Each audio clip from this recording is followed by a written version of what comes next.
What's going on, guys? Welcome back to the channel and welcome back to the Selly Show. This has nothing to do with anybody else that is up here on the panel tonight. It is all about Selly. If you don't know who Selly is the official mascot, whether you want to believe it or not, of Scott County Jail.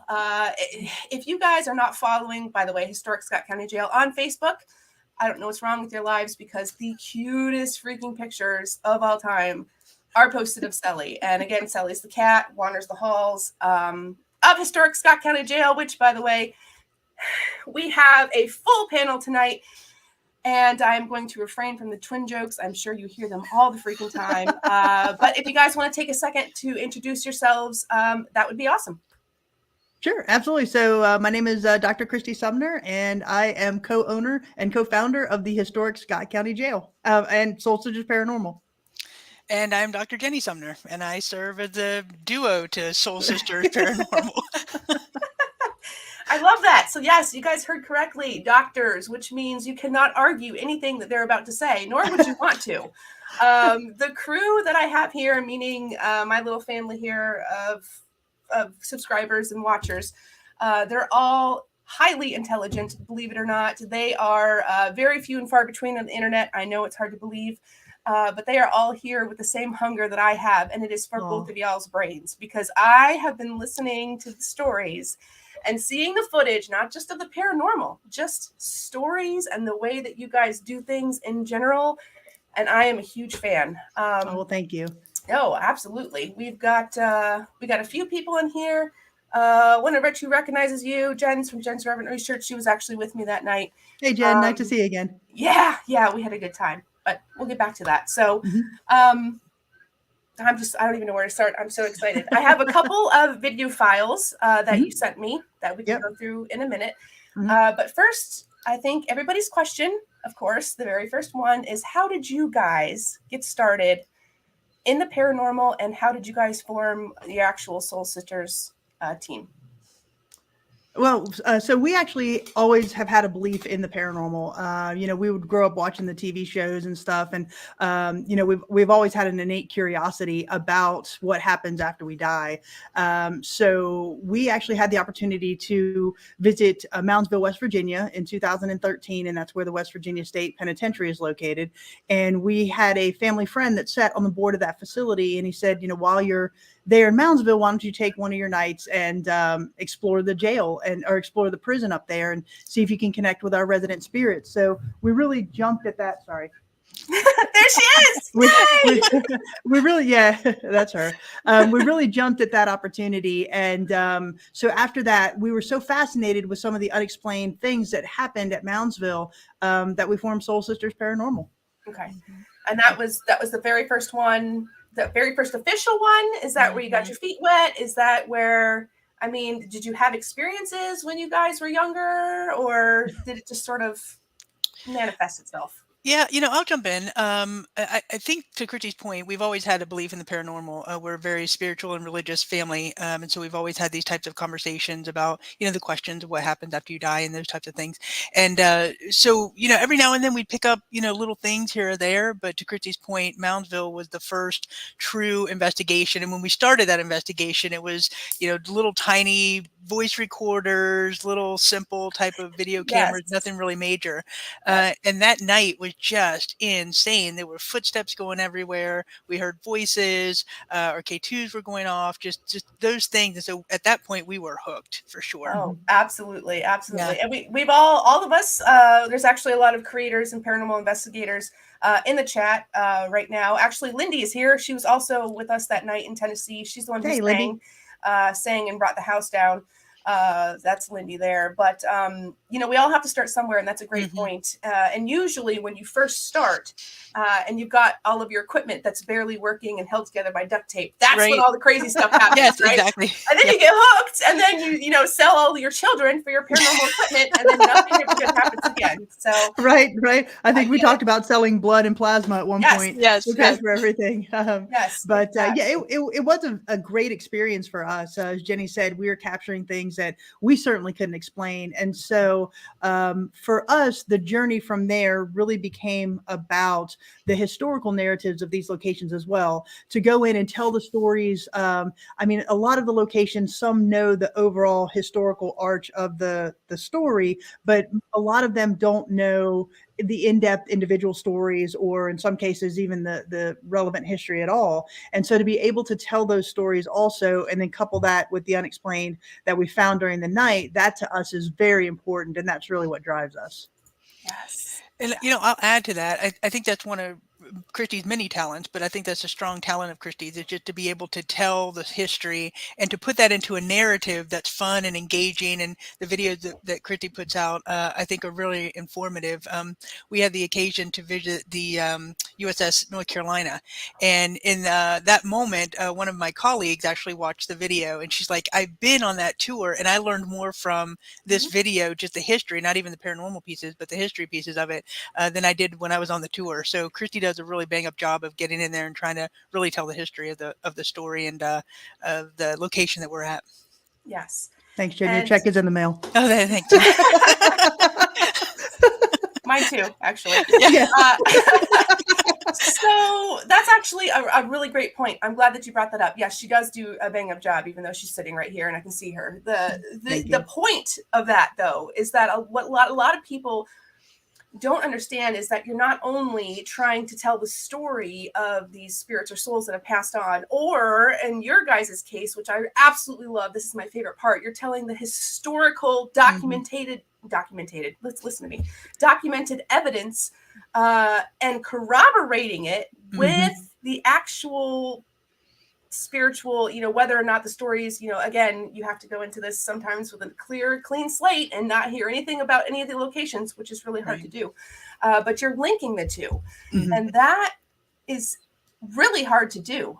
It's also really even much harder to do when you're trying to do it in an exciting fashion and keep people engaged, keep people entertained. And that's where I think a lot of the times the fuzzy line comes in between paranormal research and entertainment. Obviously, there's a very clear difference. I'm not saying that they're not worlds apart, but there's that little line there where you absolutely have to keep, I call it the Steve Irwin effect, right? Yeah. I say this all the time. Like, you could watch Steve Irwin, and if he's holding a butterfly, like, it's beautiful. And you might watch it if you like Steve Irwin. And that's it. But if that butterfly is not trying to eat his face, you're not gonna have the same effect. So, the butterfly clearly isn't going to obviously try and eat him, but he's going to handle it very dangerously because that's what he does. Right. And that's a great analogy. You guys do such a great job of, again, it's a very fine line. I like to classify myself in that same group. You do. I get very passionate about it because people, they have a hard time seeing the difference. And I understand why. This is a show for another time. We're not going to go on this tangent. I almost always go on this tangent. We're not going to do it here.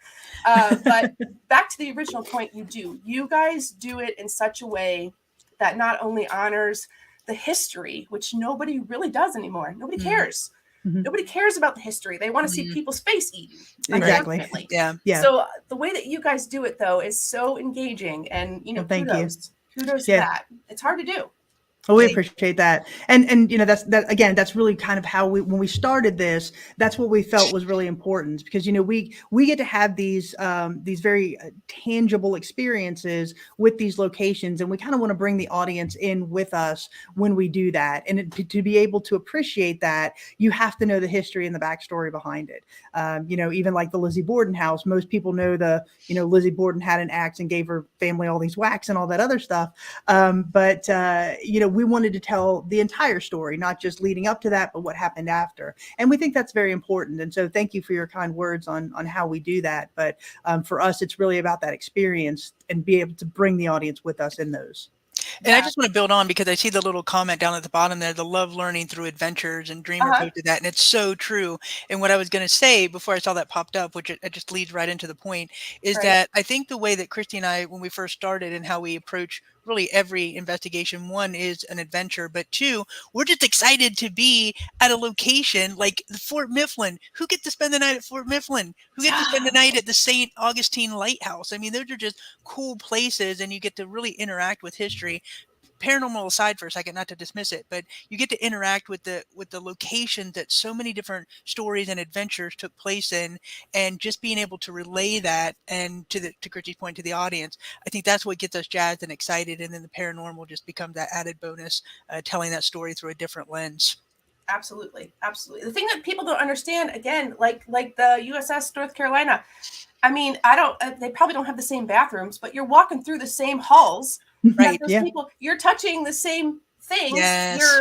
I don't know what your experience was there, but some of these other haunted locations, you're right there where you are, the potty, in the trunk tank room. I mean, all of these things, they may have been, abused over the years, cleaned out, maybe even replaced, but to your credit, you're all, it's tangible. It is your place. Mm-hmm. So, and that's also, again, something that's really hard to convey on camera, is just the energy of being someplace that maybe hasn't been changed much, or maybe has been changed, but it's still the same structure. It still does have that history, right? That embedded history in it. Absolutely. Exactly. And that's what we were just talking about this. Maybe we'll get into this later once I calm down a little bit. I'm super excited, but let's jump into it. So talk to me, please, if you would, about Ma Barker. Okay. Well, the Ma Barker house to us is one of our, really great investigations. And if I can call an investigation a pure investigation, it would have been this location, because this was one location where we had absolute control over the environment. And so we knew that we could rule out all environmental factors. So the very quick history behind it is this house was the site of the 1935 shootout between Ma and Fred Barker and members of the FBI. Now, Ma and Fred were members of the Barker Carpus gang. And in 1934, they moved from robbery to kidnapping, and that really put them on the radar of the FBI at the time. So Ma and Fred, which was her son, went to this very small town in Ocklawaha, Florida, to escape the heat of the FBI agents coming down on them. So they rented this little house, this little nondescript house, under the name of T.C. Barker. And so they hid out from November of 1934 to January of 1935. And on January 16th, 1935, the FBI did track them down to this house, and a gun battle ensued, and it became the longest gun battle in FBI history. And it culminated with Ma and Fred being killed in this house. And so after the shootout, the owner of the house actually had the presence of mind to preserve the house as it was during the shootout. So you can walk into the house now and see all the bullet holes. The furniture in the house is original. It has all the bullet holes in it. The windows are different, and some of the sconces, but everything else is the same. And in 2016, the family decided to sell the property, and the new owner did not want the house. He was going to demolish the house. So Marion County, Florida actually purchased the house and put it on a barge and floated it across Lake Weir, about 6 miles away from the original location. And so there it sits on 40 acres by itself, isolated, no power, no water. And so we asked Marion County if we could be the first team to investigate this location, and they agreed. And so, like I said, we had complete control of this environment. So the first investigation, we actually did it on the anniversary of the shootout, and we put up cameras and night vision equipment in the house, and we left. We locked it down and we left, and we wanted all of that to run on its own to see if we could capture residual energy in the house on the night and in the early morning of the shootout. And then Jenny and I went back about 2 weeks later and did an overnight investigation, and actually came up with a lot of paranormal evidence. Mm-hmm. Mm-hmm. I can hear everybody's jaw drop over there in the chat right now.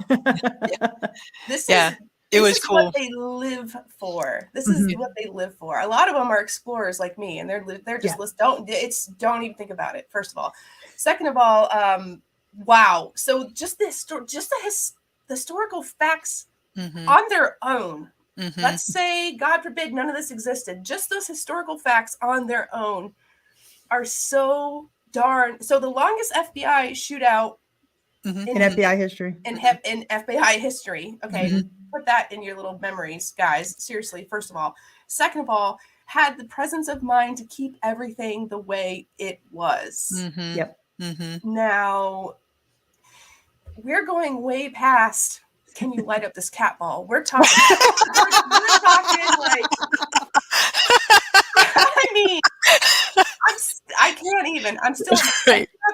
see if I can pull that up real quick. I do have a clip from the Ma Barker house, and I believe it's a spirit box clip here.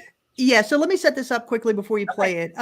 So I know there's a lot of controversy about the spirit box. Some people, don't really subscribe to it. We happen to believe it's a very special tool. Now, again, this house sits on 40 acres in the middle of Ocklawaha, Florida, which is a one street light town. I love it. It is not picking up radio frequencies at this point. No. And again, there's no power to the house. And so there are a couple things that we ask during this spirit box session that are only germane to this location. And so when we ask these questions, the spirit box is answering very specifically. And this, to me, is a great example of why we trust the spirit box. Okay. So if you want to play it, and then we'll talk after that. Yeah, totally. Everybody here that I'm seeing is totally, they're on board with Spirit Box, SB7. They're on board with Spirit Talker apps. I use the Spirit Talker app all the time. That can be another discussion because that's another hot topic. Do I think it's scientific and it works? No. Do I think that they can manipulate things? Yeah. So I'm in the middle on it. I don't know. When it says specific, like you just said, your environment, again, guys, let's recap that real quick. Their environment was completely controlled. Yep. There's no power to the house. None. There's been, how long had it been since somebody actually lived in the house? Had it been empty the whole time? I don't remember. They used it as a vacation home. So nobody lived in it full time. The guy that built it, he was actually in the amusement park industry, and he lived down in Miami. So he had originally built this as a vacation home for his family. So nobody ever really lived in it full time. It was always a vacation home for their family. So to the question, it had been several years since 2016, before 2016, when somebody actually was there. That's why the family wanted to sell the land, because they weren't using it. Right. Okay. Okay. So there you go. Not only is it, so then again, like you don't have families living in it 24/7. So their energy isn't leaching into everything. Oh my God. Right. Oh my God. I can't even. Okay. Let me, so yeah, just to back recap again, I'm getting excited and off topic again. Again, guys, there's no power running to this house. So, and I don't know if you guys know anything about really rural places, but there are places of Florida, believe it or not, that are still pretty rural. And so the middle of Ocklawaha, it's not, you're not going to be picking up, like she said, any sort of radio frequencies. And even if you do, it's not going to be what specific answers like they were. Yeah. Correct. All right, let's go ahead and play this. Ma Barker, are you with us?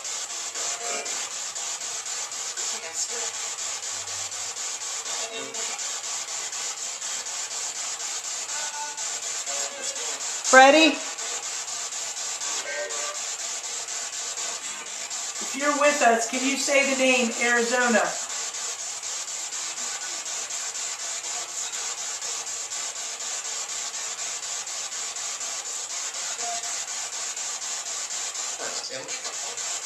Can you say Blackburn?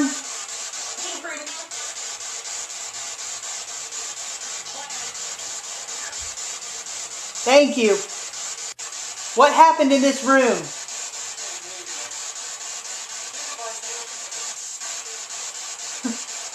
thought you said we the ones killed. Yo. So just what's interesting about that is Ma Barker's name was Arizona Donnie Kate Clark. That was her given name. Oh my and gosh. So she hated the name Arizona, so she preferred Kate. So Jenny says, can you say the name Arizona? Obviously it didn't. And then it said Fred, which was her son. And the spirit box then said that was Kate. So we'd never said the name Kate. We'd always said the name Arizona because we wanted to get that reaction. And then again, they rented the house under the name of TC Blackburn, which is why I said, can you say the name Blackburn? And it says Blackburn. Now, the odds of a radio station saying Blackburn when I'm asking it to say Blackburn are completely astronomical, but yet you hear it clear as day. It says Blackburn. And then when I said what happened in this room, the phrase "they murdered us, we the ones dead" comes through. And if you listen to that again, you can actually hear the frequencies changing behind that phrase. So that to me, it's them telling their story. That's their story. They were murdered by the FBI. Yes. And for those that don't know, that maybe don't know how, oh, absolutely. Absolutely. thanks, Janet. Thanks, Thank you for Janet. plugging them. Yes, I do have their links below here. It's also in the below down in the description. You can just click on it and go. Also to History Highway Haunts, and I believe Ghost Bikers in there as well. I don't know. I just threw everything in there. So yes, thank you, Janet. But for those of you that don't know, maybe sometimes how these spirit boxes work, there's all different types. But excuse me, as she was saying, it's essentially sweeps through frequencies, right? So you can go forwards or backwards, it doesn't matter. And you can extend your antenna or not. Normally I take these off so that you don't get the radio interference. But it sweeps. So it's not just sitting on a station. So as she's saying, if you hear a phrase come through, but you can hear the frequencies changing behind it, those are different stations, guys. So this is a voice in the same voice with different tones in the voice coming through on at least, what would you say that was? Maybe a 5, 6, 7, possibly a 10 sweep? Like how many times do you think it changed in your... Oh yeah, I mean at least 10 to 12. Yeah. 10 to 12, yeah. So you know, from our calculations, it's sweeping about to another frequency about every 1/8 of a second. 1/8 of a second, okay. Yeah, so you know that's kind of where our rate was, Right. and so like I said, to me, it's just one of those things that once that we were able to capture that, now the spirit box is really our go-to, which is kind of cool. Yeah. And we also take that in conjunction with other equipment, which is what I love as well, is that we're putting the spirit box next to a REM pod, next to a K2, next to all these things. And so there's some videos from that experience. I don't know if Christy shared those with you or not, Richelle, but where the spirit box is going off at the same time the REM pod is going off. And so just the more collaborative pieces that we can have going off at the same time, it just lends itself to something a little bit different. Oh, it does. It absolutely does. It does. And it goes to show the level. There's all different levels. I mean, you know, it could be something as simple as maybe a smell.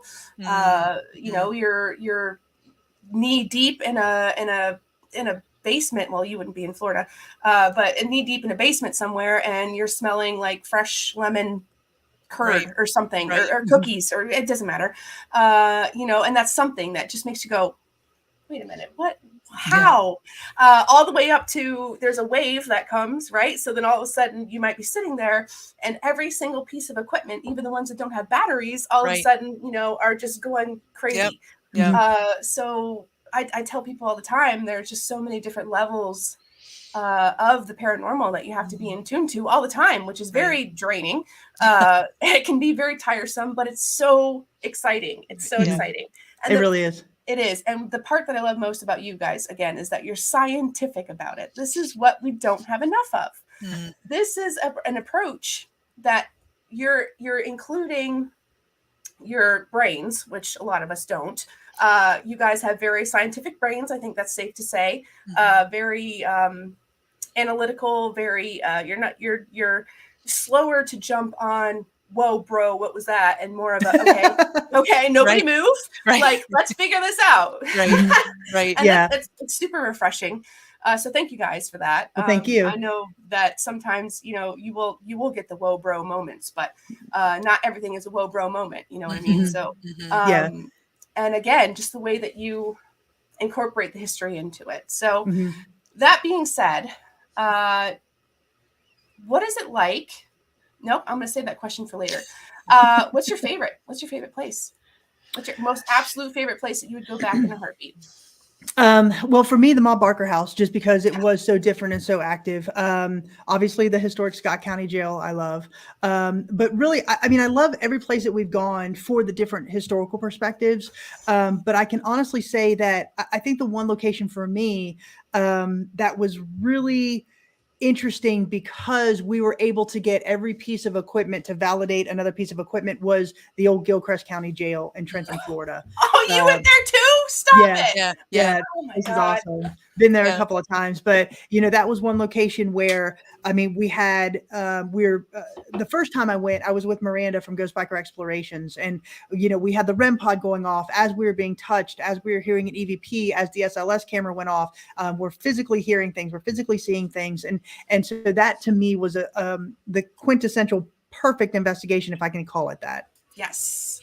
Yes. Yeah, for me, I'd have to say to Christy's point, I think every location holds a special sentiment somewhere along the line in what we're doing. But this one was more. I did like the Ma Barker house as well, just because that's our home base essentially, and we're right down the road is where we grew up. So we always heard stories about Ma Barker, and we passed that house 1,000 times.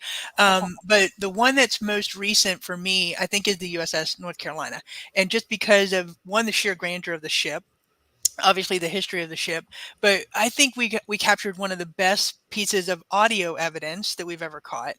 So I thought that was a really cool experience for us there. And then maybe third would be Fort Mifflin. I just love Fort Mifflin and the whole ambiance around it. And then in that particular investigation, we caught a really cool shadow figure that we've not seen before. So it was a really cool experience for us. That's awesome. I believe you sent me a North Carolina, didn't you? I did. Yeah, the USS North Carolina. And this is the EVP that Jenny's talking about. Okay. So this is the old Southern Funeral Home. That's I'm totally going out of order here. That's fine. Bring that one. Here we go. Here we go. All right, so we'll set this up real quick. Yeah, Jenny, do you want to set this one up? Yeah, and this is part of the story that I love the most is on these ships, on these battleships. If you haven't been on one before, there's the bulkheads. And they're the hatches that you're walking through. And so the hatches are very kind of narrow and oval shaped. So you're having to step over them. And so with our equipment, we've got these heavy steel cases that we carry our equipment in. And so the whole time we were setting up our equipment, we were just banging our arms against the doors, right? Yeah. So Christy and I are the only two on this ship. And we're walking through, we're putting up all of our equipment all over the ship. And here again, we're just banging our arms back and forth.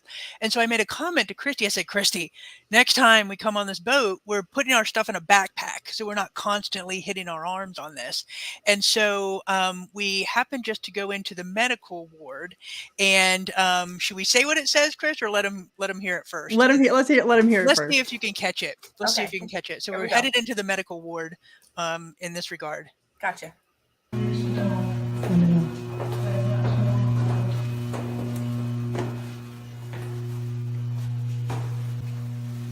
Do you want to sit in here a minute more? Yeah. We can whip the FLIR out.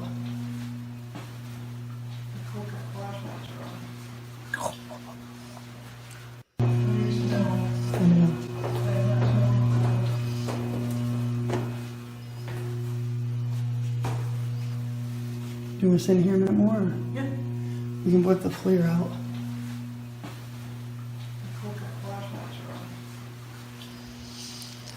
Wow. You had to play through one more time.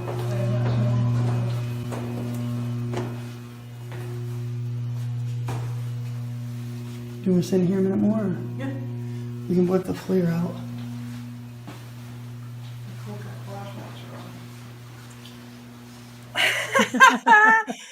Holy cow. That is just crazy. It is. That is so wild. You can clearly hear that it's a male. You can clearly hear the inflection in his voice. You can clearly hear the concern in his voice, and also almost a little bit of annoyance. Like, God, just watch your arm. Like, really? Like, we have to deal with this. Like, come on, you can do it. Yeah, like a little bit of condescension. Like, yes. And then almost an echo. Like, that is wild. I'm assuming that nobody there heard that with their own ears. That was something that was caught. Okay. Yeah, no, we did not hear that one with our own ears. Now, we were in there later during the night, and we did capture one where we both heard it, and you can hear me say, "Was that you?" And she's like, "No, I thought it was you."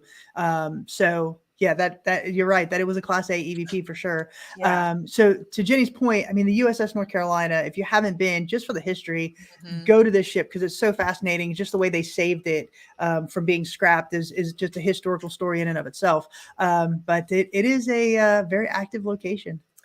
Yes, and that is the USS North Carolina, if you guys don't know, is a very, very heavily used, very decorated warship. Also looks really cool sitting where it does. I mean, God, you look at it and you're like, holy cow. I mean, she's beautiful, right? She's a beautiful ship. So yes, if you guys, they give normal daytime tours. Okay, so they do normal daytime tours there. If you're not up for the paranormal, that's fine. But in any regard, you should go and see it just because it's a cool piece for history. But man, that EVP, I mean, I love how you can hear the difference in the voice and everything. That's really cool. I like that.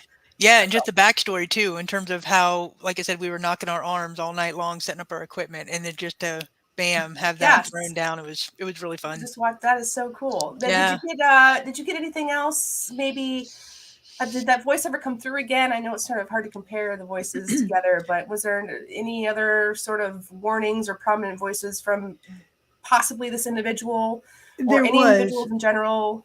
Oh yeah, so we captured several EVPs on that investigation.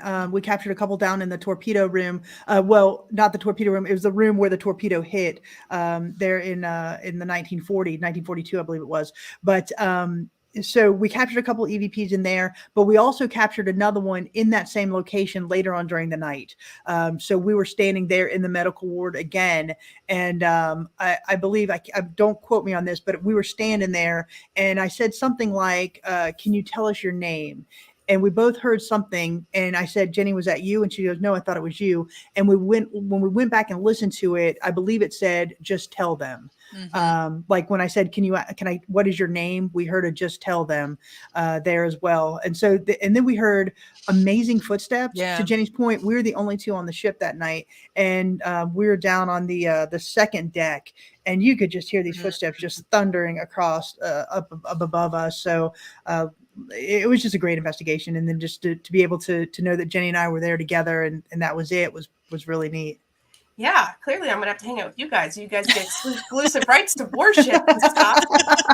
Yeah, no, that is awesome. That's really awesome. And again, this is debunking. This is debunking on the fly, guys. They're the only two there. So could it be the ship shifting? No, it can't because it's made out of metal. So sorry about you. If it was a ship, maybe, maybe a really fat seagull running across the top. No, that's not going to happen either. I'm sure this was in the nighttime. Yep. Did you investigate? Oh, yeah. Okay. Seagulls don't come out at night. Nice try.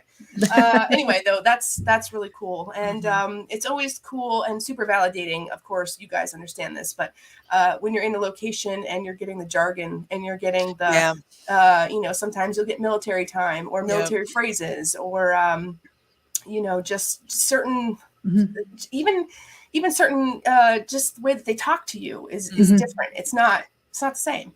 Yeah, and to your point, that's why we are very interested in creating unique trigger items when we go to these locations. So we'll research the location first and then take items or create items that we think are germane to the event and try to elicit response from spirits. Cool. Like for example, one of the ones that I think was really clever of us, and we were the first people to do this, we went back to the West Virginia State Penitentiary the second time. And there is the spirit of an individual named Red Snyder that is said to inhabit the solitary confinement cells. And this guy had two vices in life. The first one was tobacco, and the second was watching Days of Our Lives. So every day they'd wheel a television in front of his cell. He'd watch Days of Our Lives, and then they'd wheel the television off. And so when we went, we actually downloaded an episode of Days of Our Lives onto our laptops, and we put it in his cell. And I only had an hour of battery life on the laptop, and I wanted the laptop to die after the episode aired or ended, so we didn't have any electronic interference. And so we put it in there, we let it run, we let him watch it, we told him it was for him. And when we came back, we asked the question, "Did you see what we left you?" And we got a yes. And a couple minutes later, we did a K2 session in there, and we had two K2s, a black and a gray one. And we started getting some really cool interaction between these two K2s. And at the end of that session, I said, "Thank you." And we got a male's voice saying, "No, thank you." Oh And my God. yeah, it's actually really neat. Yeah. Yeah. And so to your point, Richelle, I think going in and having one, that respect, and two, really knowing what they like or enjoy or what they experienced and giving that to them, really treating them as they were in life, will get different results. And so I think that's why the Days of Our Lives really did that for us. 1,000%. 1,000%. I've actually lost a lot of friends in the paranormal field due to sticking to my guns about the same thing, about going in there with a different approach, not I call it broast hunting, not the same bro, and it has nothing to do with being a dude or a lady. Like, it has to do with respect, Exactly. Like, they don't want to be asked the same triggering questions about how they died or how their children died. Nobody wants to answer that 1,000 times. Like, go in there and ask them what their favorite season was, or go in there and ask them what their favorite birthday gift was, and Right. you're gonna get Exactly. some pretty, and to the same point, like the trigger objects is massive, and the Mhm. word trigger triggers a lot of people, go figure. But it's not that sort of a trigger. Right. Yeah. It's a conversation opener. Yeah. Exactly. You guys get it. Like, I love that so much, that you totally go above and beyond and think outside the box We about, try okay, to. this is an old, I don't know, animal shelter. Like, let's bring a squeaky toy, Right. Mhm. Instead of, what was your Just the last day same. like? It's just, Yeah. it's crap. I love that you guys are doing that. That is so awesome. Well, thank you. That is so awesome. So Thank you. that's pretty. And again, that sort of evidence that you gathered is really hard to argue, because not only is it intelligent responses and conversation, but it's this sort of responses and conversation that you wouldn't have gotten otherwise. Yeah. Maybe, but probably not. And Mhm. so you essentially meet a friend with this Yeah. guy, which is totally possible, by the way. All the naysayers out there, there's nobody here. They're all cool here. But to those that might creep in later, like, you can absolutely 100% make friends and have, Mhm. I don't want to use the word relationship because that's Yeah. going to trigger a lot of people, but you know what I mean. And to my point, you own, Yeah. I was going to say the same thing. Yeah. so this is a whole nother realm. This is a whole different ball game. When you go and investigate a place, you may or may not have a connection with something or somebody. When you're there just about every single day, Yeah. like, that has got to be, tell me, what is it like? Like, has It- it changed the dynamics of the way you think, or maybe the way you investigate? Have you made It- friends? Like, Yeah, it really does to all of those. And we have. And so, Miranda Young from Ghost Biker Explorations, she and I became best friends, and we opened this museum in what we call a paranormal research location. And to your point, we have made friends. And I think, one, they respect what we have done with the history of the location, because we're telling their stories and we're keeping their stories alive. Because even us as the living, we don't want to think that we're invisible, and we don't want to go through life forgotten. And I think that's the same way with spirits. And so, every time we come in here, every time we have investigators come in, Miranda or I will go up and we'll talk to them and say, hey, listen, we've got a great group of investigators coming tonight. Richelle and Jen and Lindy and these guys are coming in tonight. They're going to talk to you. They're going to ask you questions, and just show them that you're here. We had a group from Harriman Hospital the other night. This hospital is one of the top haunted location in Tennessee. We're number 5. Let's show them what we got. congratulations, by the way. Oh, thank you. And so it's one of those things where we absolutely have a conversation with them. And I think because we've respected them enough to tell their stories and to keep them alive in the storytelling process, they're respecting us and saying, okay, you've done this for us, we're going to do this for you. And our investigators, as you know, when they come, they get some amazing evidence. And I think that's because we talk to them and we say, hey, they're not doing this to provoke you. They're doing this to tell your story. We're not going to let them hurt you. They're not going to slander you, and just do this, and they're going to tell your story. And I think we've gotten that respect level. Absolutely. I don't think, I know my people, like I said, are smart, but I don't think the enormity of this situation and how far it could potentially go. I'm not saying you're the first people to own a haunted location. That's not what I'm saying at all. What I'm saying is that the paranormal tourism is booming at the moment, and I think it's only going to get bigger. But the ones that are doing it correctly, the ones that aren't burning out their own spirits, the ones that are protecting their own. I mean, when we walked in there, the first thing that you said to any of us was, "There's no demons here." Yeah.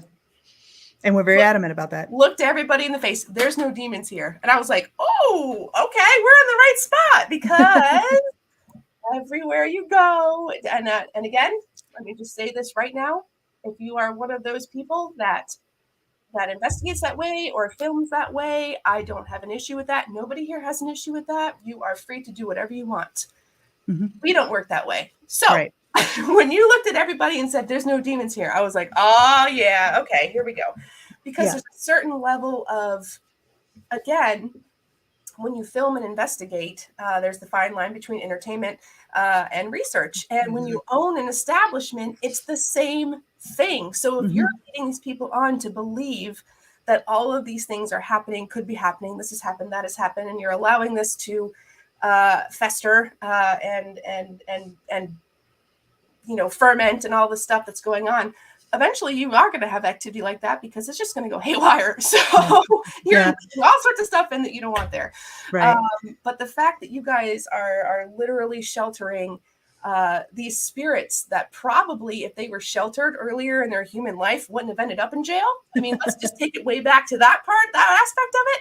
The fact that you're caring for them in a way and giving them the respect and letting them know that you are valid, even though you were here. I mean, that's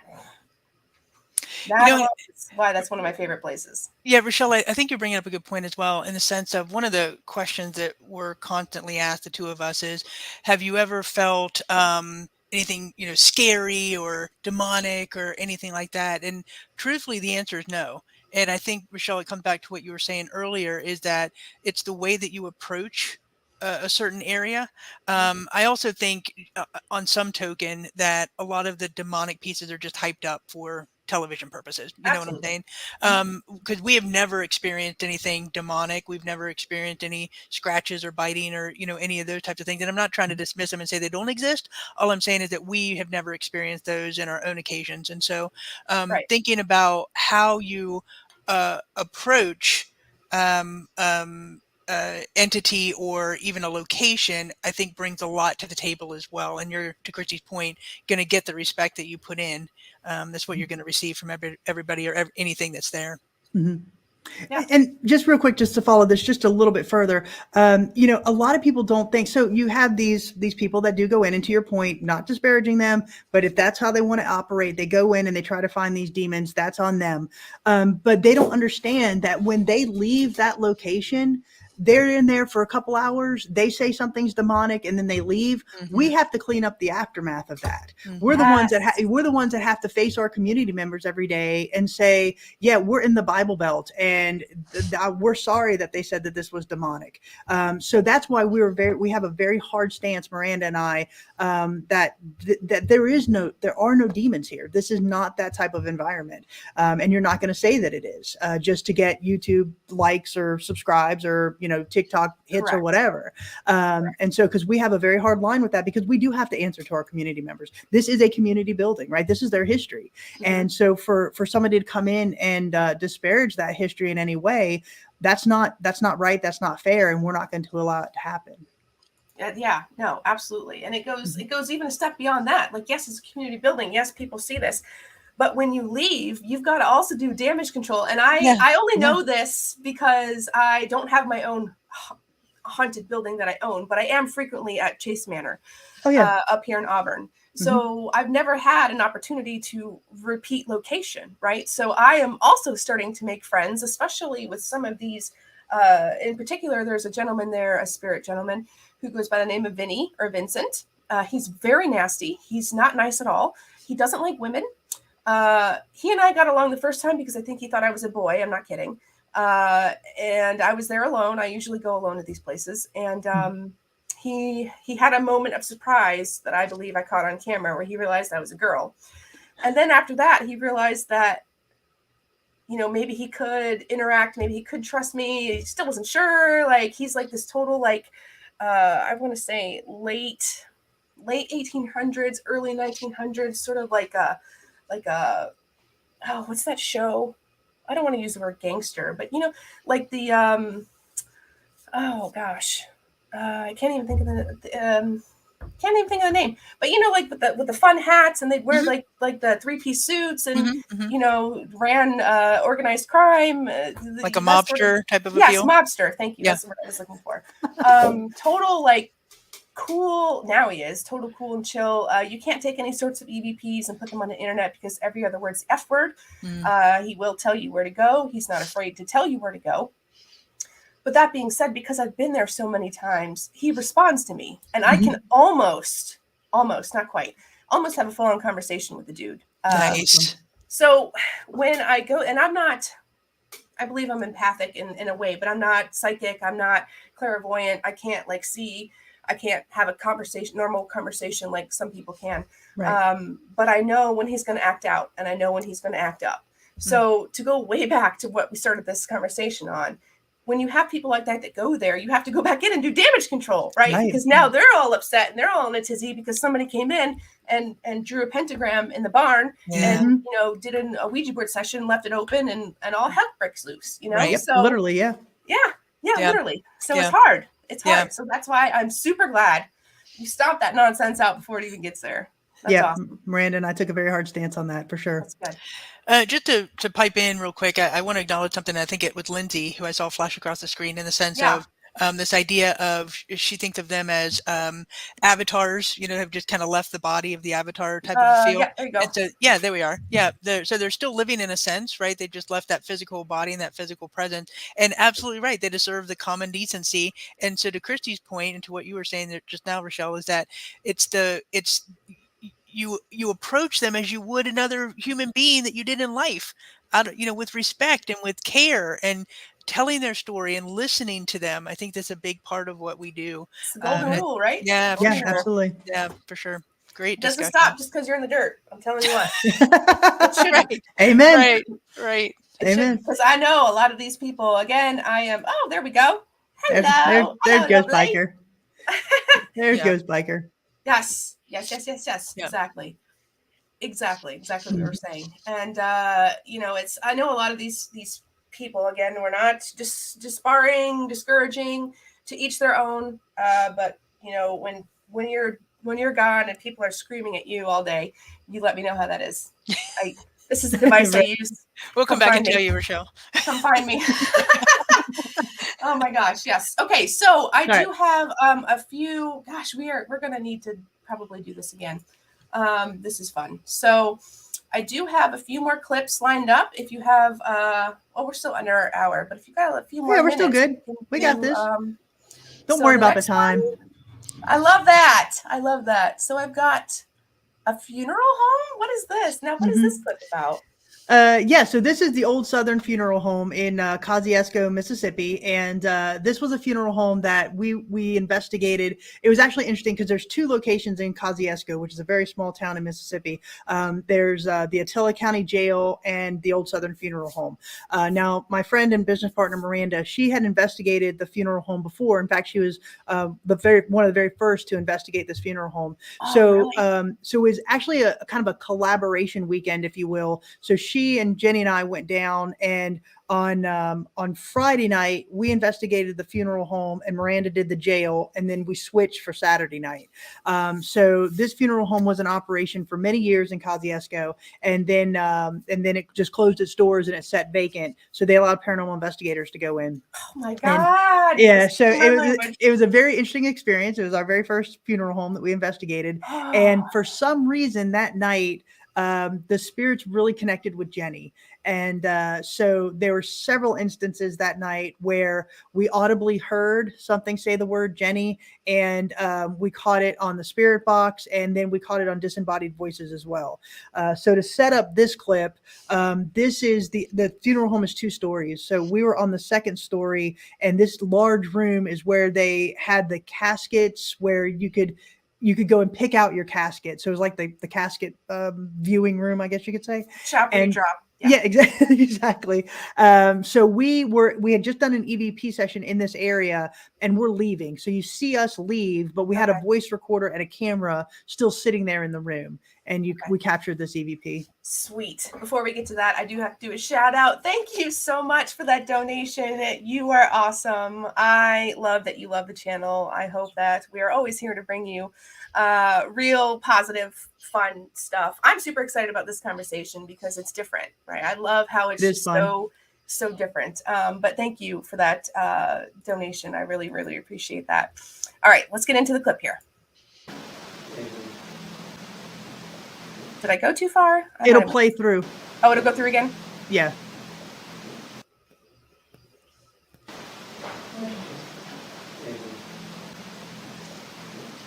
Yeah. So it all. Oh my. Mm-hmm. So who was it? Just you guys there? I missed that part. I'm sorry. Yes. So it's just Jenny and I at this Okay. location. So Miranda at that time was at the jail and we were at the funeral home. So it's just the two of us that night. And like I said, if you watch the video that we did about this location, it happens several times during the night where disembodied voices will call the name Jenny, or on our spirit box, we were doing a spirit box session and Jenny said, "What's my name?" And it came through Jenny. And so it was a great investigation. One of the things that was really cool, and this is highlighted in the video, is they had an embalming room in the funeral home, and when they closed, they left all of this stuff in No, did they yes, really? yeah. So Oh, in God. this embalming room was all of this all these unclaimed items like eyeglasses, dentures, watches, necklaces, earrings that families never claimed. So there's a All whole, the things that were on the person. yes. Yeah. So there With are all the these, person. yeah, Oh. there's these drawerfuls of unclaimed items, right? So we had a voice recorder on the embalming table that we left there during the night, that stationary voice recorder. And at midnight, this Casio watch alarm goes off. And when I was listening to the audio, it about blew my mind. I came up off the couch when I'm listening to the audio, going through the review. But the watch went off. And so I asked the guy that runs it, I said, "Has this watch ever gone off before?" He's like, "We've never heard it. We've never heard that watch go off before." It's pretty wild. Yeah. So see, I love places like that. Oh, here you go. yeah, Miranda knows about this. Oh, it's being reopened as a funeral home. Mm-hmm. Yeah. And if you go to Ghost Biker Exploration's website as well, her investigation of the funeral home is there. And there's actually a clip of a picture essentially lifting up and coming off of the wall. It's a really wild piece of evidence. So go to ghostbikerexplorations.com and you can watch her investigation there too. Yes, I believe I have our link down below as well. We'll have to do this again. Miranda, if you want to come up, you're more than welcome to. We can just have a big paranormal party, but there are certain places, again, I am not claiming to be gifted, but I think that everybody has intuition and everybody can sort of feel, if you really pay attention, you can feel the energy of places, right? So hospitals, of course, and funeral homes, I've been in a few, and honestly, I sort of oddly enough, don't really do well with death. So it's not the fact that you're being surrounded by it. It's the fact that it was like, it's their final journey, right? For their physical body, a lot of them, if you're lucky enough, actually. So in a place like that, where that is your final destination, and then for something awful to happen to the establishment, I'm assuming, what would cause, do you know why things were just up and left and abandoned? Or do we not know? Do we not want to say? That's fine. Yeah, they had no need for them. They just left. They kind of locked the doors and it just kind of went out of business and left. Yeah. Well, oddly enough, we find that more often than not, that some of these locations will just, we're done, and lock the door and walk away. So it's really interesting. Some of these, especially older locations that haven't been commercialized as much, you'll see a lot of remnants of the space because either they just don't know what to do with it or they don't care enough to do anything with it. Yeah. Thank you, Lindy, for putting that up there. Oh, sweet. Okay. So you guys are officially summoned for round 2 at some point. That's great. But yeah, it's something, again, we never really know what goes on. And I'm not saying anything bad about these people. I'm sure something really awful happened for that to happen, because at some point, maybe up until the day they locked the doors, they cared and then just couldn't anymore. Maybe they passed away themselves, and their, estate or whatever just locked the doors and walked away. But I would definitely think that all of those items that were left behind, as you very well stated, that are completely going off by themselves, that the people have never heard before. And just as you said, the affinity with Jenny, I mean, it's not something, and you guys were the only ones there. I want to play this again because, again, you can hear, this one sounds pretty sad, actually. You can hear almost like the calling out, like you're I don't know who that was walking away, but walking away and the name comes out, and it's almost like a longing, not like a comeback, but like a, please don't go. Which these things you guys have to pay attention to, especially in your surroundings. If you guys want to do this professionally or non-professionally, it doesn't matter.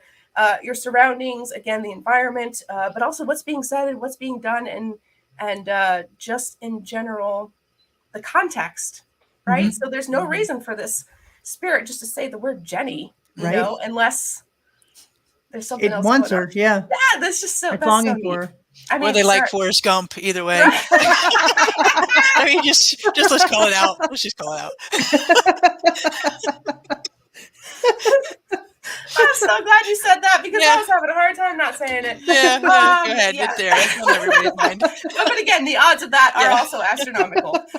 So let's just rewind that. Oh, Lizzie Borden, I do want to see that. So let me just put this back here. There we go.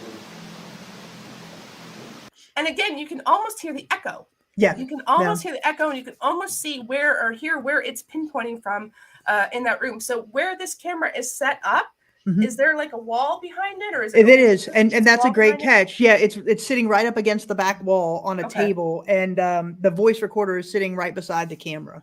Okay. And this EVP came from the voice recorder, not the camera? It did. You know, I really go toward the audio on the voice recorders more so the cameras, just because it's just not as rich of a quality. So I will always defer to the audio on the voice recorder rather than the camera. Agreed. Completely agree. Okay.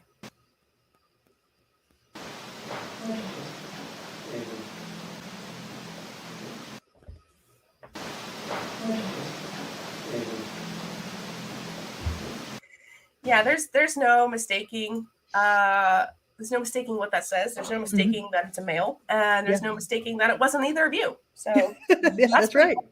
That's what that is what you call a class A, and that is what you call something that you can't debunk. I don't care. Amen. It's not a car going by. It's not an animal in the walls. That's pretty cool. I love that one. Shoot, we're quickly approaching. Okay, so up next, it looks like I have Lizzie Borden. So do you have time to go through that one real quick? Because I know that one's going to be supercharged. Yeah, absolutely. So Jen, do you want to set this one up or? Yeah, go ahead, take it. Okay, so we were at the Lizzie Borden house. There's 5 females that night, and we when we go to a location, we always start our voice recorders the moment we cross the threshold. Voice recorders are going because even when you're doing setup, you don't know what you're going to capture, right? Especially and when you're breaking down every time. As soon as you turn everything off, that's when they start doing this. Yeah, exactly. Okay. So we had our voice recorder set up, and there were a couple of us upstairs, and Jenny and Cara were in the parlor where Andrew Borden's body was found. And so they were talking. They started talking about the day because again, we hadn't even started our investigation yet. They were talking about the day, and then they got into the differences between the Villisca axe murder house, which we had investigated prior, and the Lizzie Borden house. And Cara makes the comment, being axed to death would be a horrible way to go. And we captured a man's voice saying this. Stop it. I haven't watched this one yet. I watched the first 2 because I was stringing them together, and then I wanted to be surprised. But I don't know if I want to watch it now because that's... And it'll play through 3 times. Okay. All right, let's do it. Okay, here we go. This is our second axe murder house. Right. Villisca, we had some good stuff. That just seems like a horrible way to go. Yeah. Oh, stop it! This is our second axe murder house. Right. Villisca, we had some good stuff. That just seems like a horrible way to go. Yeah. This is our second axe murder house. Right. Villisca, we had some good stuff. That just seems like a horrible way to go. Yeah. What? Okay. So what? Yeah. So Cara's here. Hey, Cara. Hey, Cara. Hey, Cara. Yeah, so that night it was Michelle, our younger sister. Cara, she's a member of our family, so she was there as well. And then Miranda from Ghost Biker. So Cara and Jenny were just sitting there again, just talking about the day. And Miranda and I were upstairs, and Michelle was over in the other room. So there's no way anybody was close enough to that audio recorder to whisper that. And again, it's a male's voice. And we had an all female team that night.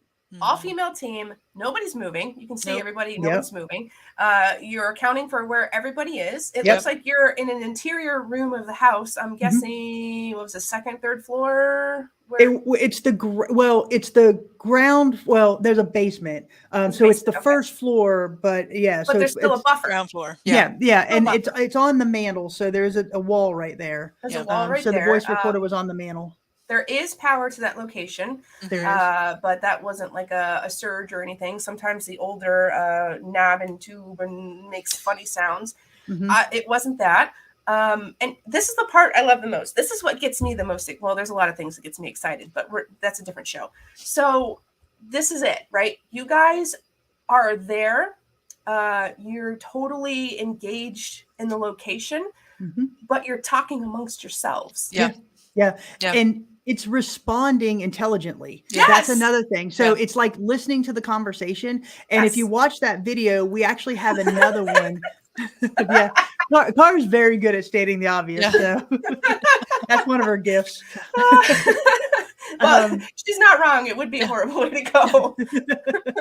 But there's another example in this video. If you watch the Lizzie Borden video, where Michelle and Jenny are standing there just kind of talking, and you hear them talking, and then a man said, "I'm standing right here next to you." Oh no! And yeah, and they didn't hear it in the moment, but it's that same voice. Yeah. God. So we think it's Andrew Borden, and that's Cara was sitting on the couch that his body was found on. So Yeah. And I'll Also kind of speaking circle of this back around to the previous conversation that we had in terms of the respect pieces of it. A lot of the best EVPs we get, like the one from the USS North Carolina, are not us talking directly to anything. It's Mhm. us having a conversation and they are Yes. joining in, which is really Yes. cool because I think there's a level of trust there, like you were saying, Richelle. There's a level of trust where Mhm. they're coming into your conversation. You're being willing to open that conversation up to them, and they're walking into it, right? They're walking into that conversation. So some of our best EVPs are not responses to direct questions. No. They are part of a larger conversation that's happening off to the side. mhm. Yes, 100%. In fact, some of the, in case I haven't said this in the hour we've been here, for those of you that are just joining us, we are having a very intriguing, exciting conversation, both with Soul Sisters Paranormal. Also, as you can see, Christy is sitting right now live in the historic Scott County Jail, which is ridiculously haunted. My point being to that is some of the best responses, because we also have all of our gear running, try to have, I say our, it's mostly just me. Jen goes with me a lot. As soon as your feet hit the ground, your stuff's on. Yeah, Because I have missed so much. And I'm sure you guys, we've all had that Oh, moment. yeah. In fact, I had that moment at Scott County Jail. At the jail. I'll get to that in a second.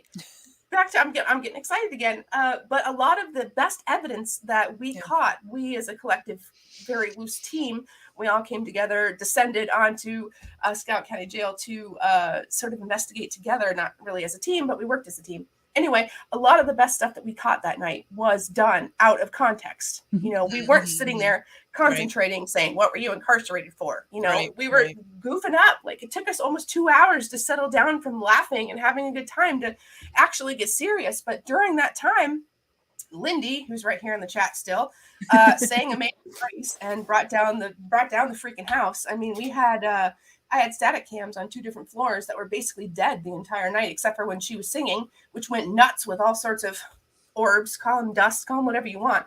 It only happened when she was singing. So you tell me what that was. Anyway, so yes, we were very ridiculous. I actually thought that we were going to be kicked out. We would never. We loved you guys. We seriously, we had so much fun. But my point being is that it wasn't just Scott County, but a lot of the places that I'm at, especially on collabs. Like I said, I go to a lot of these places alone, so I don't actually have this opportunity a lot. But when you're in your own conversations, like they need that. Especially like stranger danger, right? Stranger danger doesn't just end when you die. Like just know things. I feel like you still have to learn and Exactly. feel and all of that. So when you're sitting around, having a good time, not being disrespectful. There's a lot fine. But when you're cutting it up or just having a conversation with yourselves, then not only might you catch something that they're having amongst themselves, but you know, they sort of feel like, okay, I'm just going to see if I can drop in here on this conversation, see what happens. You know, they're testing the water too. Like, so I think that's a perfect example. Actually. Yeah, absolutely. And, you know, to have a team that you're comfortable with, like I said, everybody on that night, I mean, we were essentially family, right? Cara, Michelle, Jenny, and I, Miranda, you know, but as my best friend and stuff. And so we have that familiarity with each other. And then I think that camaraderie itself actually lends to people feeling comfortable to 100%. talk with us or be in the conversation with us. So that kind of follows up to that point.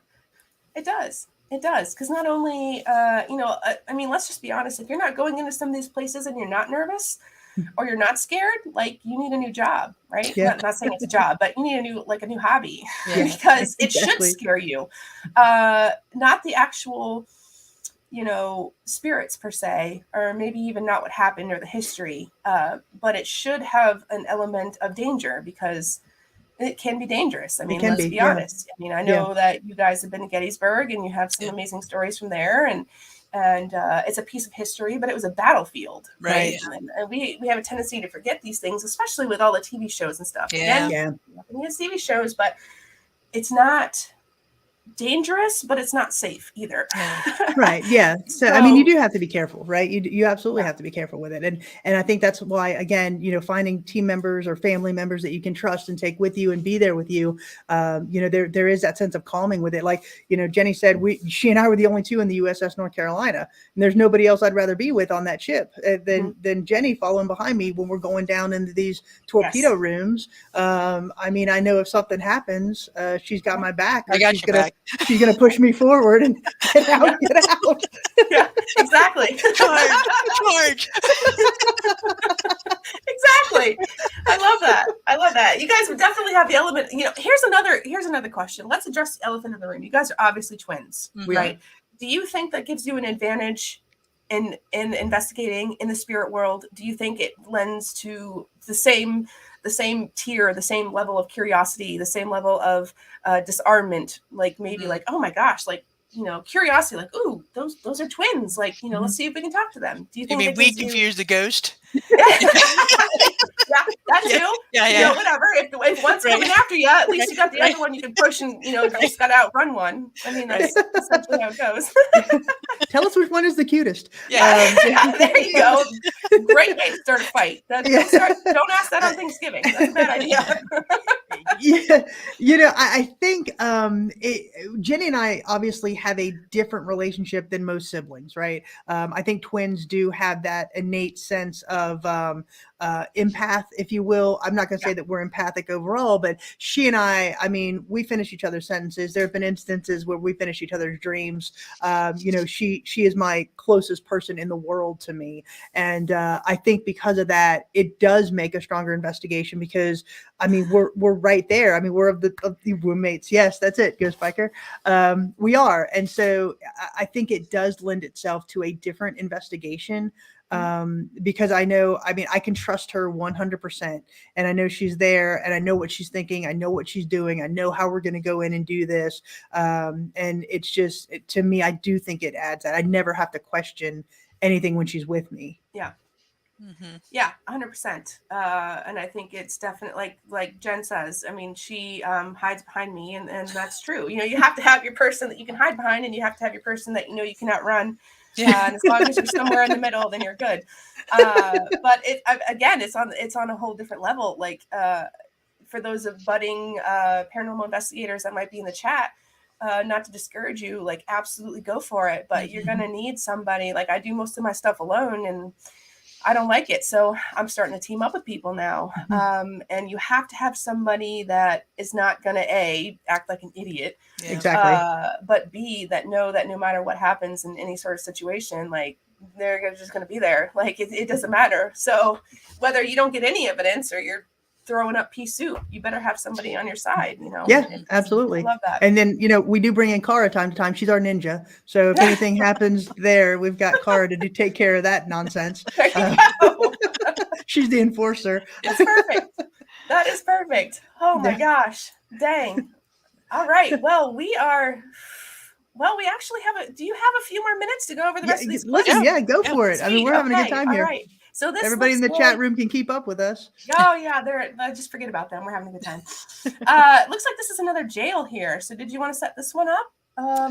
So this is the Itala County Jail. This was in Kosciuszko. So this was the second night of that 2-night investigation with the funeral home. Okay. And so again, we were getting a lot of responses that night. Jenny's name was being called here as well.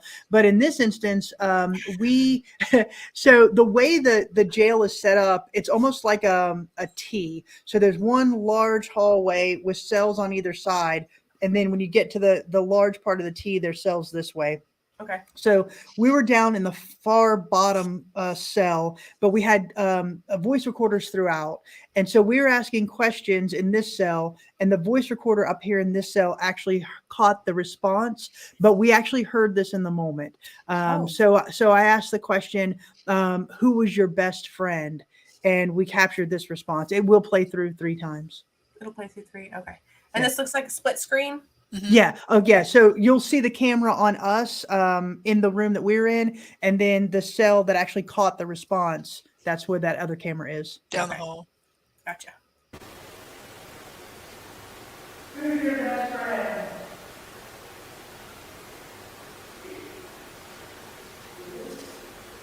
Peter, your best friend?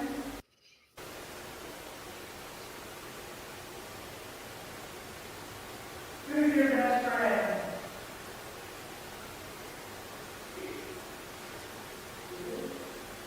Peter, your best friend?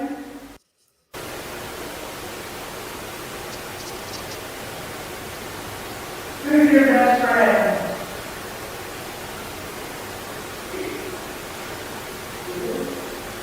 Peter, your best friend?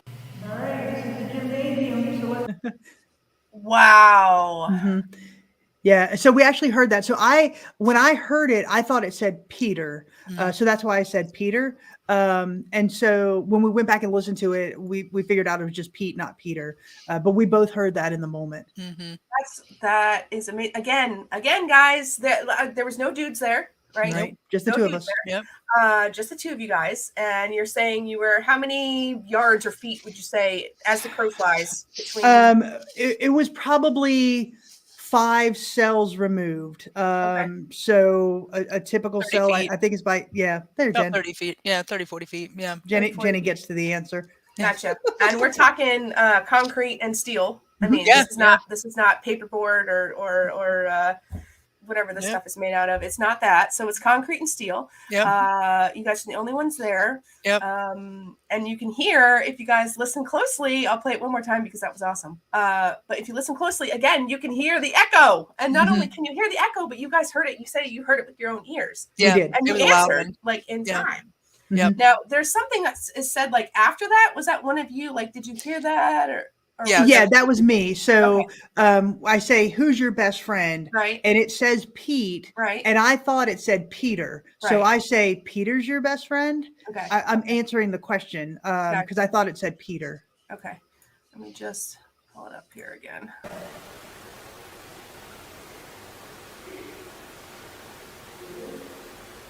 Peter, your best friend?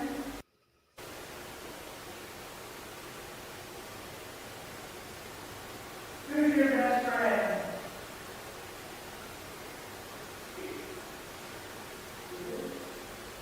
Peter, your best friend? Yeah, but before you say Peter's your best friend, did you say something before that? Yeah. I looked at Christy and I'm like, Peter? Okay. And so we're trying okay. to, so we both Right, heard right. it. And so Okay.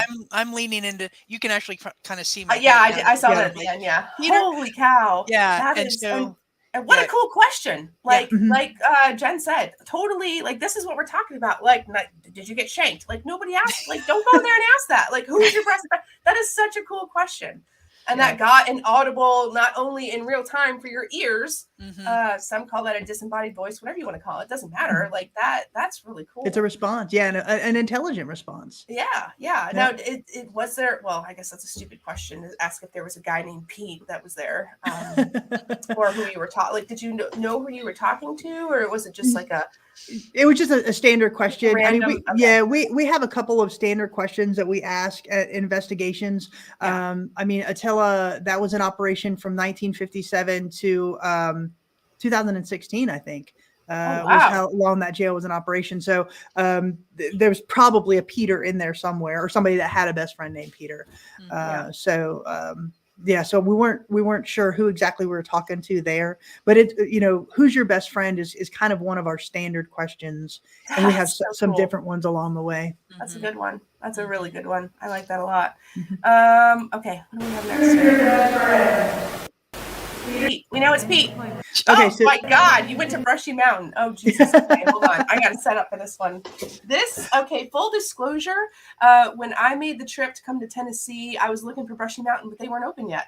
yeah, In March, before the they weren't season, open yeah. for tours yet. So I found Scott County, and I'm so glad that I did, because this would not Too. have none of this would have ever happened. So I'm super thankful for that. People ask me all the time what my top 3 is. And Scott County is in my top 3, just so that you're aware.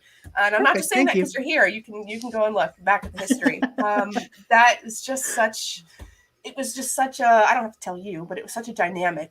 There was just so many different things. Mhm. It wasn't just one thing. Like the whole Right. night was awesome. Okay, so Brushy Mountain. If you want to go ahead and set that up for us. Sure. So we've actually been to Brushy a couple of times. And in this instance, this was our second time. And yeah, sure. Go ahead, Lindy, steal it. So this was our second investigation there. And we had actually collaborated with Miranda from Ghost Biker. So this is when we had just really kind of started to get to know each other. So this was our second investigation that we collaborated with her on. And so we met there at Brushy. And so there was 5 of us there. It was myself, Jenny, our investigator Kim, our friend Kim, Miranda, and her camera guy Josh. And so we're all in the gymnasium, and we have a couple of things in the middle of the gymnasium. So we have a glow in the dark ball, we've got a REM pod, we got an EDI box, and a couple of other things that have ambient light, but we were in complete darkness. So we're in a semicircle around those items, and we're probably about 15 feet back. And so we're asking questions, and at the end of the semicircle, Miranda is holding an SLS camera, and her camera guy, Josh, is filming her with that SLS camera. So we're asking questions, and from my line of view, I see a shadow figure run from right to left, and it cuts off my vision of everything in the middle of the room. And at the same time, Miranda gets a hit on the SLS camera. And I say, did y'all see that? And her camera guy pans up, and the shadow figure runs back across, and you can see it. And right before that, there's actually a male laughter, like he. I'm going to show you something. So you'll hear the male laughter, and then so it's going to play through twice. The first one is the entirety of it, and then the second one, we're going to zoom in on the SLS camera and the shadow. I have 2 questions before we start. Yes. Where do I get a cameraman? We can hook you up.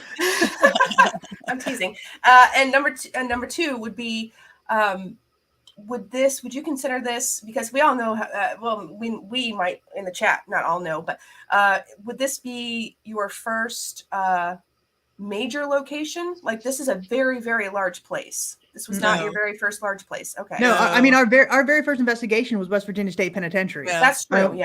We followed that up with Trans Allegheny Lunatic Asylum. That was our second one. Of course we did, because why would you start small, right? Just go bigger, go home. I'm just going to play the clip. Here we go.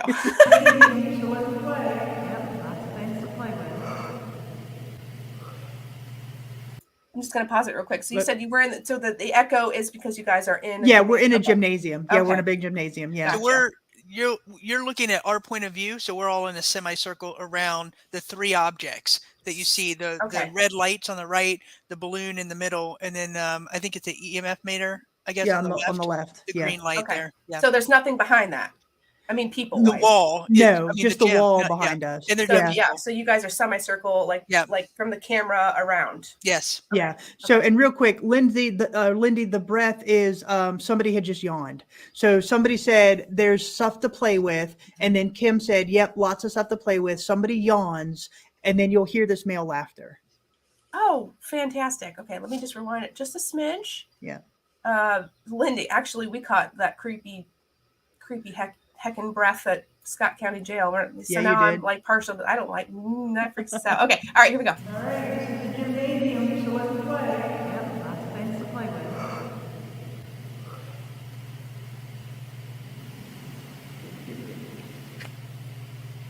You want to walk up to any one of these things?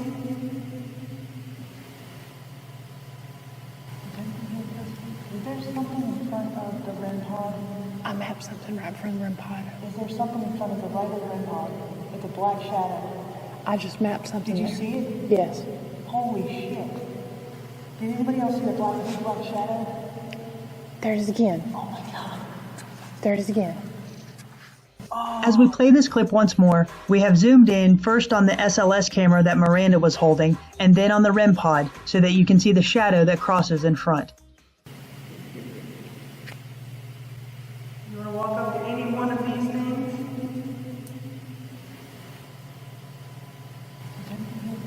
Is there something in front of the REM pod? I mapped something right in front of the REM pod. Is there something in front of the right of the REM pod with a black shadow? I just mapped something Did you there. see it? Yes. Holy shit. Did anybody else see the big black shadow? There it is again. Oh my god. There it is again. Whoa. Okay. So. Yeah, and I had seen that with my eyes before, and so my line of vision. That's why I said, "Did anybody see it?" Because it went right in front of me, and everything went. So it crossed off all of my line of vision to everything in the middle of the room, and then we were just able.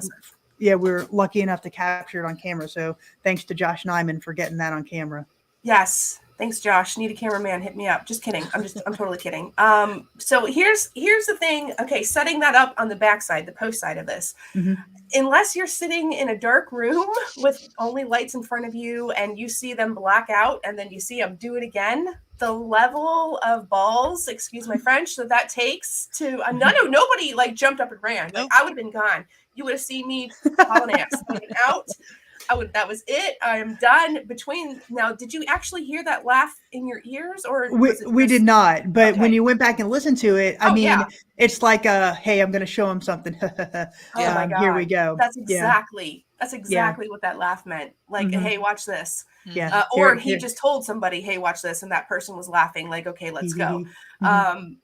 Oh my God, that is the fact that y'all sat there after that is commendable. That's thanks. Yeah, we love it, and you know that's kind of how we handle situations. I mean, there are obviously moments of trepidation when this occurs, but otherwise, this is what we're there for. We're trying to make that positive communication. So, but that was just a fascinating catch for us. It is. It really is. And to that point, if you don't get excited about that sort of evidence, again, you need a new hobby, because it's just, that's amazing. And the fact that you got it on camera above all, like it's one thing, like honestly, probably at least 70% of the time, somebody will see something that never catches camera. And then it'll either be distorted, or the audio wasn't working, or you used the wrong camera like me, because I'm a bonehead, or whatever the case may be. Like, that's like, again, the perfect like package, like little tidbit. Again, for anybody that's joining us, all of these videos are on the YouTube channel. Am I correct? Yeah. Okay. And while you're mentioning that, Richelle, I think one of the best light displays that we've seen in terms of somebody or something passing in front of the light, it was at Fort Mifflin. Kris, I don't know if you shared that clip or not, but not on so in Fort Mifflin, they're called casemates, and they're actually underground like tunnels.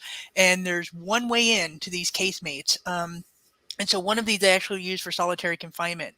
So we set up a night vision camera along with our laser grid across the back of this cell, if you will. And nobody is in, no light pollution, nothing. And you just see this figure walking right across the laser grids. It's really, really interesting. So I think that's one of our best pieces of evidence. It's certainly one of that I like the most. So Fort Mifflin is a good one to watch.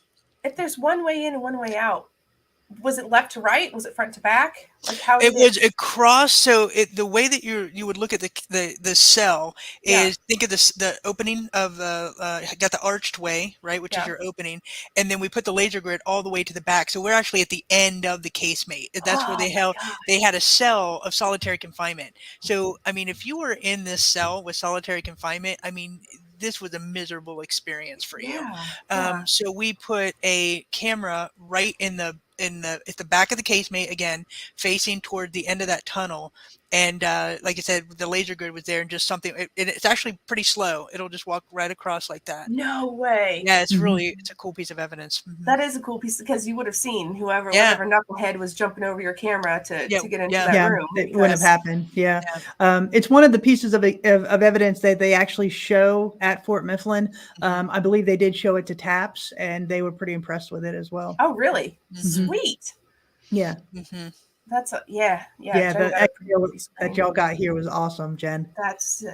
Have you had any general question? Have you had any teams come to you about any EVPs about the comb since that whole fiat? Since we were there in March, like, has anybody discussed a comb or anything?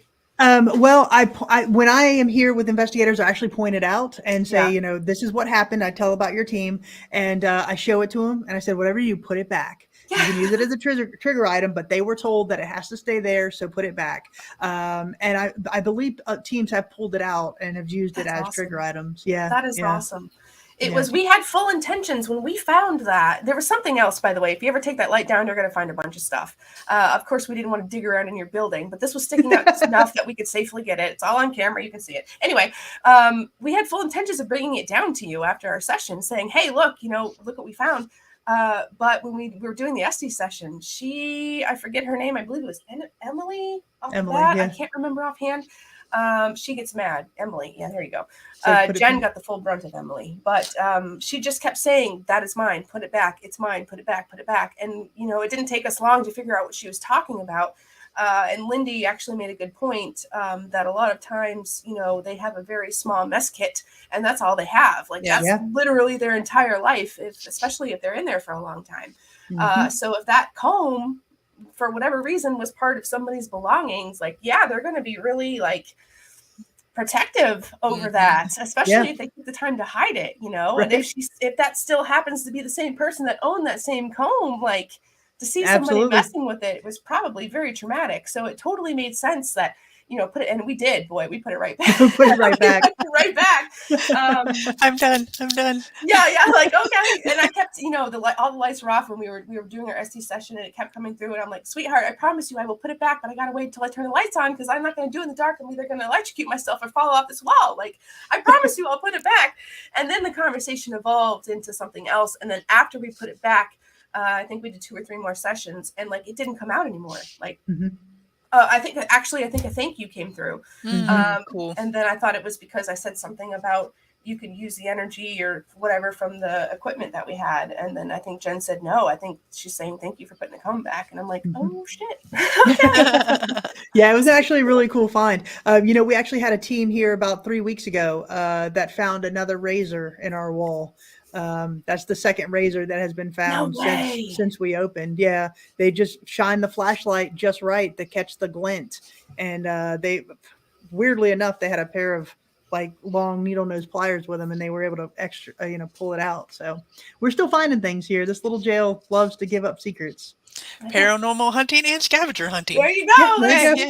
Bring your magnets and your magnet fishing and your what are they, radar detectors or whatever they are. Metal detectors. Yeah, there you go. I think the bigger question is, why are they investigating with needle nose pliers?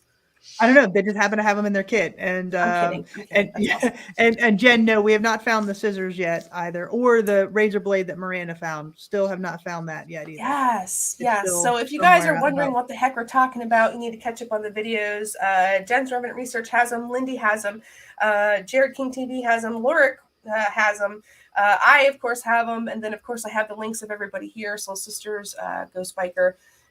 The link for History Haunts, where you can book your own paranormal fun, which I highly suggest that you do. And you have a town now. You have an entire town, I've heard, which you can just pick up and go and just investigate an entire town. I mean, why not? Move on from a jail to a town. Sounds good to me. Yeah, Historic Village of Rugby. We've formed a partnership with them, and it's been really cool so far.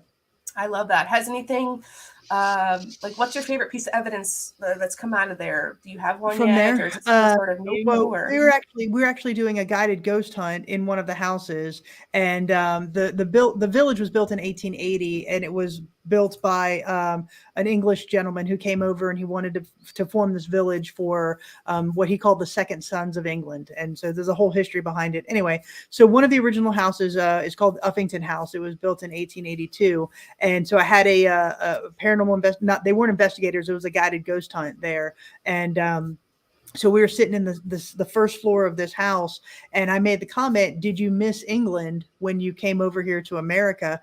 And these footsteps just went boom, boom, boom, boom, boom, boom, boom on the upstairs. And poor girl, there was a girl here. She was about 21, and she was with her mom, and she jumped into her mom's lap and wrapped her arms around her neck, and she was like, "Oh my gosh!" I said, "Calm down, it's okay. They're just letting us know that they're here." But that was probably one of the coolest things so far. that is pretty cool. Yeah. There's not many movies or songs or people that you meet that come from England that aren't super very proud of their heritage, as they should be. Right. So that's a highly intelligent response, or just great timing again for a raccoon with big feet. I don't know.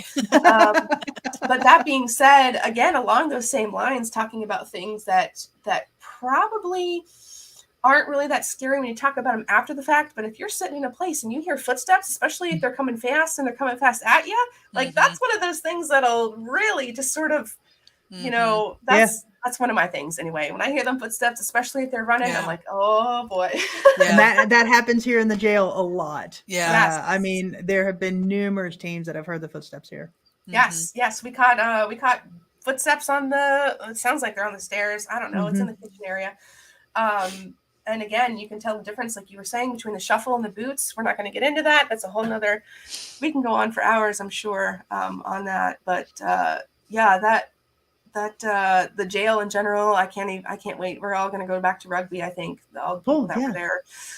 So we'll definitely be there for that. But that's really neat. That's really neat that you already catching stuff, and I hope it's keeping busy. Like you have people that are booking constantly. Yeah, absolutely. So our flashlight tours are doing well, and so we got flashlight tours there, guided ghost hunts here at the jail as well. So we're definitely keeping busy at both locations. Good. That is awesome. Yeah, yes, there is. Good point. Yep. Where are we on my? Okay, let me just pull this up real quick. We already did North Carolina. Watch your arms, which is super cool. I love that. Yeah. I'll let this play through. Oh, and that's the thing. It's more than one syllable. Like you can literally hear him saying, "Just watch your arm." Yeah. Oh my God, it's clear as day. I love that. Okay. What is this is a great one. What is let me back it up just a smidge, and then you can go ahead and set us up for this one. So what's the next one? Jen, do you want to set it up? No, go ahead. You're on a roll. All right. So this is another collaboration that we did with Miranda from Ghost Biker. So the Grand Old Lady Hotel is in Balsam, North Carolina. It was built in 1902. It was part of the railroad system there that ran through the mountains of North Carolina. And so they actually built this 3-story hotel that was a stop where people could stay the summer there in North Carolina. So it's this hotel. Listen, when I win the lottery, I'm going to buy this hotel. This is my dream location. Gotcha. It's 3 stories. It has about 100 guest rooms, big, huge, opulent staircases, a grand lobby, and it's all preserved essentially as a hotel from the early 1900s. So there's no TVs in the rooms. There's no radios in the rooms. The lady who owned it really wants you to kind of communicate with your fellow guests. Anyway, I like that. With this location, we had it for an entire weekend, and the 3 of us had the entire hotel to ourselves. So my God. Yeah. So again, complete control over the environment. Yep. And so Miranda did her investigation on Friday night. Jenny and I did our investigation on Saturday night, but we stayed in the hotel. And so, Miranda, if you go watch hers, it's a great investigation, and then it continues on into our investigation. So during the investigation, Jenny and I were capturing all kinds of amazing things. There was one time when we were down in the kitchen, and I said, "Can you just let us know that you're here?" And the coffee pot turns on at 3 a.m. Right? Why would a coffee pot turn on at 3 a.m? There's another example where we're in a bedroom, and Miranda's holding her SLS camera, and we have an EDI box on the dresser, and I'm the point of view that I'm filming at, you can see the SLS camera and the EDI box, and you see a stick figure on the on the SLS camera reach out, touch the EDI box, and the EDI box actually goes off. No That's way. cool. So to Jenny's point, two pieces of evidence are validating each other. Yeah. So anyway, long story short, so the second night, again, we had complete control of the environment. And so on the second night, we wanted to stay in one of the rooms that was adjacent to the most active hallway called Henry's Hallway. It's on the 3rd floor. So we decided on a suite, and the suite is divided up into 2 rooms. There's an interior room and an exterior room. So Jenny and I took the interior room, and Miranda took the exterior room, which is closest to the door to the hallway. So we set up a night vision video camera on the outside of the door and one on the inside of the door. So we had, again, that visual control. And so this is about 3 a.m, and we had just said our goodnights, and we were talking about when we were going to pack up the next morning, what time we were going to leave, and all that other stuff. So we had just said goodnight, and about 15 minutes after we had said goodnight, we captured this EVP. Again, it'll play through 3 times. You left the cameras rolling while y'all slept? Yeah. And That's voice great. recorder, yeah, and the voice recorder's going while we slept. That's very brave. That's very brave. I like that. All right, let me pull this up and let's see what you got. This is not it. Just watch your arm. All right, here we go. Here we go. Oh, I ruined it. Okay, It's okay. hang on. Here we go. No way. Just keep listening. Did y'all hear that? Yep. What did that sound like? Sound like a man's voice. That's what I thought.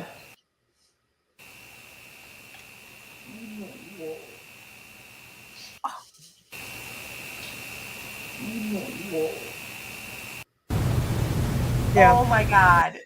So that to me is very intelligent because, like I said, we had just talked about packing up and leaving and where we were going to go get breakfast and all of that other stuff the next morning. So like I said, it was about 3 a.m. And so we had planned to get up around 10 and go.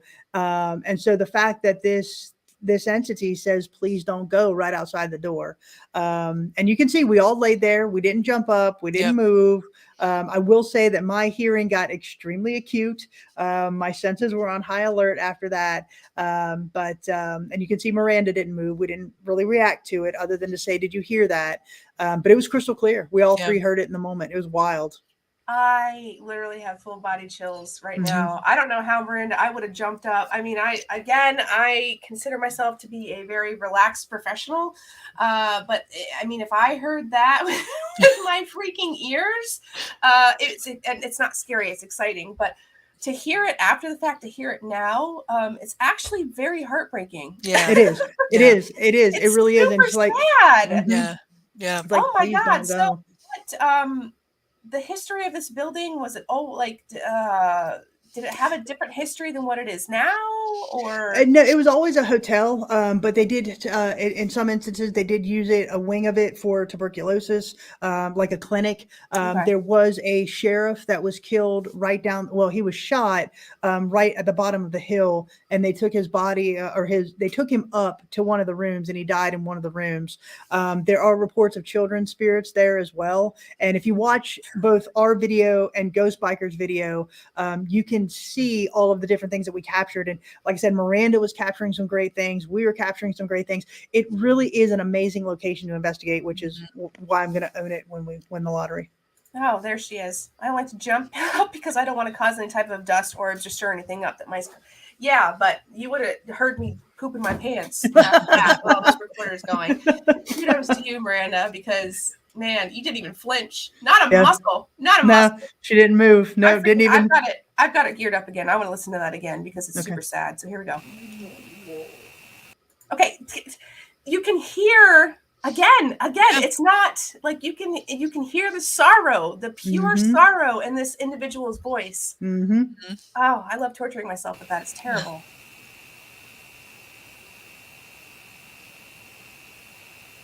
Did y'all hear that? Yep. What did that sound like? Sound like a man's voice. That's what I thought.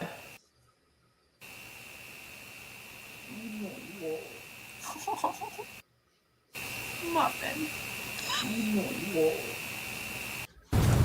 Oh Yeah. my God. Oh, that's so sad. Okay, this looks like the last one, but Yeah. that's just incredible. Again, there's one thing to hear a tummy grumble or Yeah. or passing gas. It happens, you know, when you're all sitting around in the dark. You know, lots of things happen. Creaks on the floor. You know, sometimes you wear the wrong pants and they sound like parachute pants. There's 1,000 different things it can be, but you can Yeah. literally hear this individual. I mean, golly, that's Yeah. you guys. I mean, and you can. Queens. That's amazing. Yeah, and you can see that we didn't move. None of us had moved. Right, And so it would have been, if you're looking at it again, you see Miranda laying there, it would have been the door to the right of her, to the right of the screen. And like I said, we had a camera right there. We had a camera on the outside of the door about 20 feet down, monitoring the entire hallway. And you don't see anything move during the night on that hallway while we're sleeping. Now, earlier in the investigation, there were things that were moving around too. You can hear things. There was one instance where Jenny and I were on the 3rd floor and Miranda was down on the 1st floor in the lobby, and there was this crash that was so loud, and you can hear me say that was Miranda. It had to be Miranda. And so we went downstairs. I thought she'd fallen over or something. So we went downstairs and we said, you know, what was that? What was that crash? She said, I thought that was you. And so we walked from room to room and we went to the 2nd floor, and one of the rooms actually had a table overturned. The entire table was flipped over. Oh my God. So there were things that were happening the entire weekend. It was awesome. That's amazing. Yeah. That's amazing. What a cool location. Again, Very cool. That's just something. Oh man. And this, again, guys, the whole reason why I set this conversation up is because I wanted to give people in the chat a breath of fresh air, which you guys are doing exactly that. Well, thank you. Again, one last time, there's nothing against any other style of investigators out there, but clearly this is the better way. So we'll just leave it at that. Nothing here has been manufactured. I guarantee you it's been gone over with a fine-tooth comb 1,000 times. Scientifically debunked and torn apart and re-put back together, and this is what you're seeing, which is pure evidence, which is the best, which is exciting. Okay, so last one here, real quick. So, whoa, no, stop it. Okay. Oh my God, we started over. Hold on. This thing is finicky. I hate StreamYard. No worries. They're gonna can me for saying that probably. Okay, here we go. So if you want to set this one up. Okay. So this is another collaboration investigation that we did. So it was Jenny and myself, Miranda from Ghost Biker, and Sarah Jane from Paranormally Blonde. And so there were 4 of us at Poasttown Elementary, which is in Ohio. And again, I do a split screen here so you can see that there's nobody in the room that the voice recorder is at. So we're doing this investigation. We're there for the night. We actually slept in this location as well. And they were and so why not? and so we have voice recorders at all of our locations. We have them set up around the location. So there's one on the 2nd floor. There's one former classroom. They actually call it the doll room because there's like 1 million dolls. Yeah, I don't do dolls either, but there's 1 million dolls in this room. So we have a voice recorder in this room along with a night vision camera and a laser grid. And so we're doing our investigation. So we go downstairs, take a break. And as we're coming back upstairs, you can see us all on the stairwell.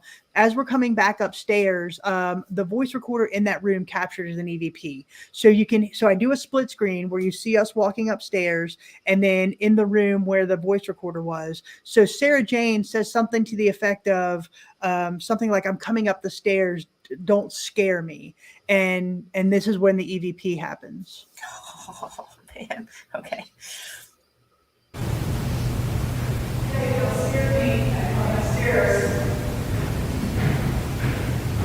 I can see you.